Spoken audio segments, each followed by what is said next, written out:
Buon pomeriggio! E qui Ciao. abbiamo due artiste. Signora, ma lei Grazie. realizza queste coppe che vediamo qui? Sì. Perché anche la coppa che ha in mano Sì. l'ha realizzata lei. Sì. Ma quando nasce questa passione?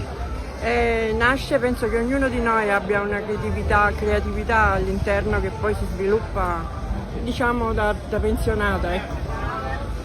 Mentre lei realizza altre creazioni Sì. artigianali. Sì, fuori porta, cerchietti, targhettine. Adesso sto indossando il cappello della mia amica, della mia compagna di avventura, però realizzo fuori porta in legno, collane ad uncinetto, orecchini all'uncinetto, eccoli qua. Molto belli questi orecchini, quindi Grazie. sono realizzati in maniera artigianale, sono all'uncinetto. Realizzati all'uncinetto in maniera artigianalissima e col cuore e con l'anima e con tutto, perché ogni artigiano ci mette il cuore in quello che fa. Ma come ha preso quest'arte, quella dell'uncinetto? Allora, l'uncinetto me l'ha insegnato la mia amica che avete visto prima in video. Mi sono appassionata tantissimo in poco tempo e quest'anno ho voluto proporre anche questa nuova tecnica, ecco. E in mano abbiamo La coffa di Nellina. Signora Nellina, ma Sì. quindi lei sa praticare l'arte dell'uncinetto? Sì, molto, anche quelle sono fatte da me. Quelle.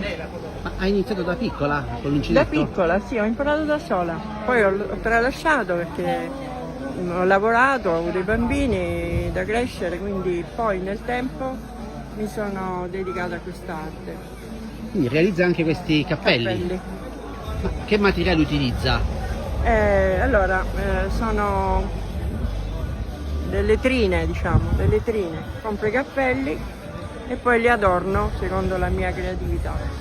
Mentre per le coffe, questa è una Le coffa. coffe praticamente sono un riciclo di perline, di oggetti vari, pizzi, merletti che vado a comprare e poi li assemblo e formo la coffa. La cucio, è tutta cucita a mano, non è incollata. Questa è bianca. Questa è bianca, c'è questa blu che è stupenda. Poi vede questa all'uncinetto, l'ho realizzata con questo pizzo francese, ricamo di una zia che l'ha tralasciato, però siccome è molto preziosa, ecco, valgono anche tanto come, E poi come vediamo coffe. un'altra coffa con alcuni oggetti che parlano della nostra bella Sicilia. Sì, le teste di moro, qui abbiamo le bocche di leone, specchietti vari.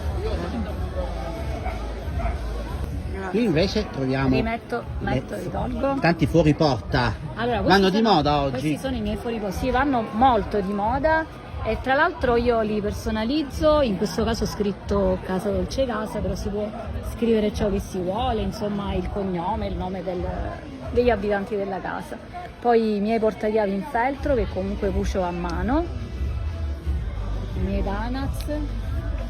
E poi tutti i miei fuoriporta dipinti a mano, insomma con le pietroline, qui riporto le isole, anche questi con cordoncino che sono dei sottobicchieri che si possono tranquillamente appendere nel momento in cui non si trova lo spazio, e poi le mie collanine all'uncinetto che riprendono le coffe famosissime siciliane e le roselline impreziosite da delle pietre dure, perline e pietre dure, e poi i miei orecchini.